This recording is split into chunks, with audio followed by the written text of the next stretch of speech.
I'm back.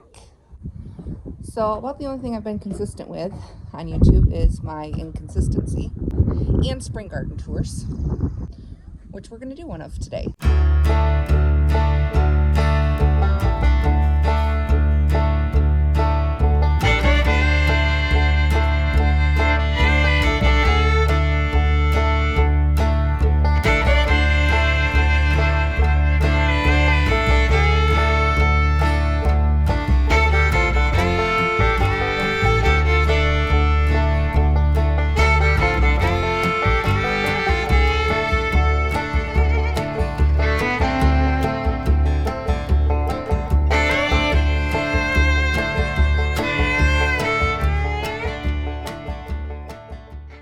This will be my 4th year growing in this garden space, and it feels like I'm finally getting the official layout established, which I'm hoping will make it easier to manage. It's really frustrating spending time managing things like walkways. I've spent a little bit of time the last few weeks getting just some general cleanup done.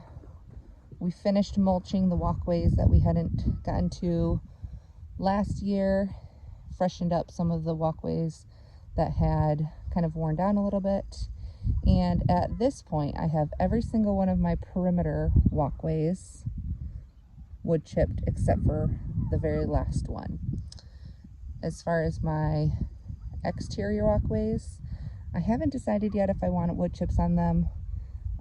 So for now, I'm just keeping them this black fabric so that I don't have weeds. Maybe I'll decide I want to wood chip them. I do have a pretty nice haul of wood chips. There's plenty left if I decide I want to do these perimeter walkways as well. Yeah, I have started finally painting the inside of my fence. I didn't get a chance to paint it last summer just because by the time all of the wood had kind of dried out and was able to be painted, there was things growing all in front of it, so I couldn't access it. So I told myself I was going to do it first thing this spring, kind of working at it slow and steady. I also finally have a gate here after 4 years of having a pallet or a strip of fencing. So that feels pretty legit. I'm excited. So I'm doing a little bit of a different layout this year as far as my plantings. Normally I clump together all of my same crops in one area. So all of my tomatoes would be, one row after another. This year I'm going to do more of a patchwork quilt where it might be one row of tomatoes there, one over there, one over there, one over there. So I have my onions in 3 different areas. There's 1 row of onions right here. I have some over there along the fence. And then my 3rd row is down there after the raised beds. I just think it'll be fun to kind of see more of a variety, and it will also help to give me more opportunity for shading things out. So I'm going to have a row of tomatoes here next to the onions, which will kind of cast a little bit of shade on them. This row is the only row I have that's totally planted out. So I have snap peas, which you can see are just starting to poke through the surface. And I'm going to trellis them Florida weave style with these posts. I also have my lettuce transplants, and then I have other lettuces sown, and then I have a couple rows of radishes.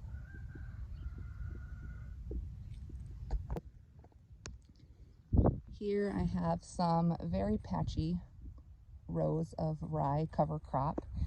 I did these last fall, and they didn't germinate great before winter hit. So when they came up in the spring, they were very patchy, and I threw down more seed, which is just now starting to germinate. So it doesn't look as nice and lush and full as it could, but these are going to be beds that I have a lot of my warm season stuff in. So I wanted to have something planted there the first few months of spring so that they weren't empty. My 4 raised beds, I told myself last fall I was going to rip them out. They had kind of run out of life, but now I've decided I'm going to limp them along for 1 more year, I guess. So I've just been topping them off with compost, and this one is the one I usually put herbs in. Not sure what I'm going to have in that one yet, but I think I have plans to make this one into kind of a vermicomposting spot. I'm going to make a lid for it. And then that far one up there, I usually have some more herbs and greens and flowers in. So they will have their kind of arched cattle panels like they normally do, but I took those down just so that it would be easier to fill with the compost. This is my other row of onion starts. This is where I'm planning to put my broccoli. There's nothing in it right now. And then this is my last raised row that I'm still making. I have my first gardening class of the year. I have 2 that I'm planning to do, and my first one is this Saturday. So I purposely left this row not complete because we're going to kind of do that as part of the class.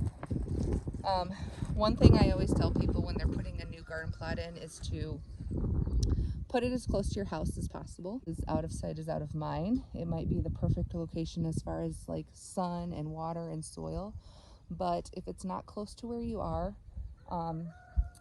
all the time, then you will not go to it. And this corner of my garden is a perfect example of that.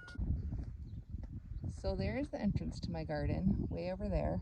I'm in the far corner, and this corner is, without a doubt, the most neglected of my entire garden plot because I don't come over to this corner or see this corner as often as the rest.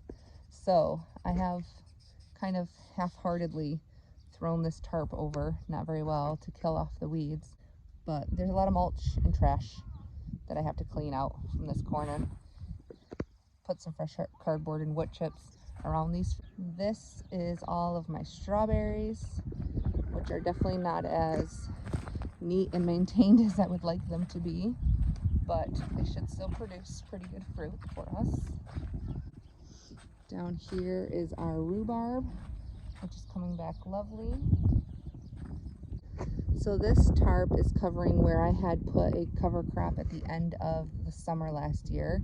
I had sown oats, and it died off over winter, and it made a really nice mulch layer.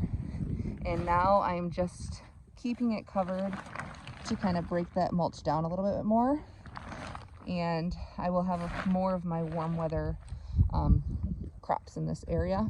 I also just have it tarped because the tarp was on that part, and it got it out of the way so that I could build those other beds. Hey, go! You are not supposed to be in here, stinker. I can already tell just in this first month of this season that one of my biggest lessons from the garden this year is going to be just my acceptance of good enough is all I can do, because I have been more in demand for other parts of our farm or family than ever before. And so while I would like to do hours and hours of garden work each week, I just don't have that time. So trying to make things as low maintenance as possible is really my goal right now. And I'm trying to do as much as I can kind of at the beginning of the season now, as far as keeping weeds at bay with tarps and cover crops. It's not as far as I had hoped it would be at this point in the season, but I am going to celebrate every little bit of progress. And if I only end up with a half painted inside of my fence this year, it really does not affect how the food grows in any way. If you've been around here a while, you know I have a second garden plot on the other side of the house called our crop garden, and I haven't touched that yet this year. My goal this year with that plot is to do a lot of soil building. The soil over there is still very, very compact from years of being just commercially farmed and not amended properly. So I am planning to put our chickens over there, maybe even putting our pigs over there. I may end up only growing on half of the space this year, but to me it's worth sacrificing part of the space for the growing season, for a growing season, just to have that much more success later with it.